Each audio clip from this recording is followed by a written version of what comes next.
Okay, so I just want to make this quick video because I've been trying to figure out how to make spherical volumes in Eevee, and I've found a few videos online, on YouTube that, show how to do it, but it involves adding, multiple cubes down um, to parent them to the vertices of like spheres, whatnot, because currently Eevee, what it does with its volume, it's like it goes based off the bounding box of your object.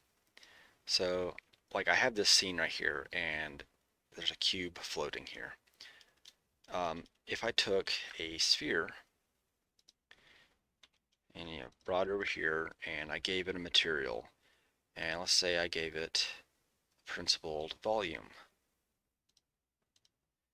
you can clearly see that it's now a cube. It's because it's going based off of the bounding box, from the furthest point out to the furthest point up, connecting those together, creating a cube. Uh, so here's how I have figured out how to make spherical volume in a very easy way of doing. Um, you don't have to add multiple objects. All you literally have to do is it's all through the shader. So underneath this, I have a planet, got Earth. So here's what you gotta do.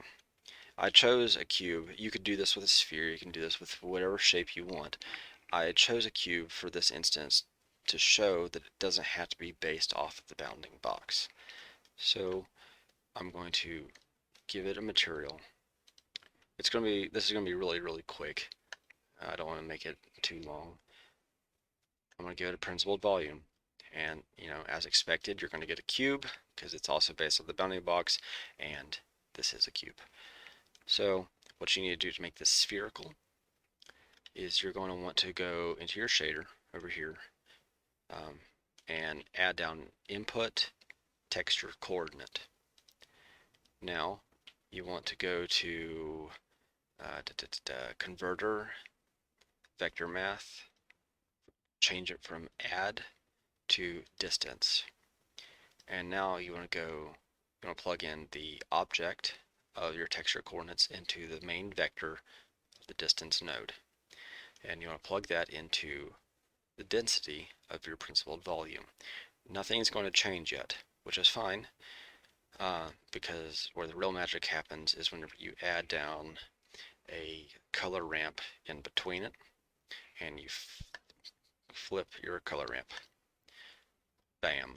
You now have a spherical volume. And the reason why this works is because we're using the distance node. It's based off of the center of mass out from the center to the furthest points. So with this color ramp selected, you can change the intensity of it, how small it is, whatever you need. I believe you can actually add a math node in here and change this number. Yeah, but you don't want to go too high because then you will start going to the bounding box of, your cube. But, you could obviously change this cube and then go from a very small number, and then change your intensity color ramp here if you want to, further, have a bigger or smaller volume. So anyways, I'm going to just go back to the default scale. I'm just going to get rid of that. I don't really need that for this instance because I'm just going to change the overall scale. So I'm going to plug this, before I put it over top of the planet, what I'm going to do is I want to show you how to colorize this. It's very simple. All you have to do is add down another color ramp. Actually, you might just be able to change it from here. Yeah, you can. You can change it from here. What I like to do though is, because where it's plugged into the density into this, it already has its sort of preset shape through this color ramp. I plug the color point into this new color ramp and plug the color into color output into the principled volume color input. And then I just change the white pin right there to whatever color I want it to be. So I can go in and change this and add, like, say, if I want this to be green or whatnot, then I can, change that. And you can see on the outer side of this, it's got like a greenish haze. So you could change like different layers of your atmosphere over here. So now if I put this over here, let's go to the front view and I'll scale this up just a little bit. I'll make it a bit more, exaggerate just to really drive this point in. You can do that. I'm not going to go with the green, but I just want to show you that you can colorize your volume this way using this color ramp. So I'm just going to go ahead and get rid of that. And let's see, I might change this to a B-spline and drag this away from the furthest point so that way I get a smooth sort of atmospheric look. I'm going to make this a little bit more on this side. There we go. Looks nice. Now obviously with more samples you're going to get better looks. But now, say if I aim my camera this way and I give it a good render, it's going to look like that. But it's a spherical volume, and the object in the center is, casting a shadow accordingly. Like if I make this larger, it's casting the shadow as if it would through a spherical volume. Just change that back down.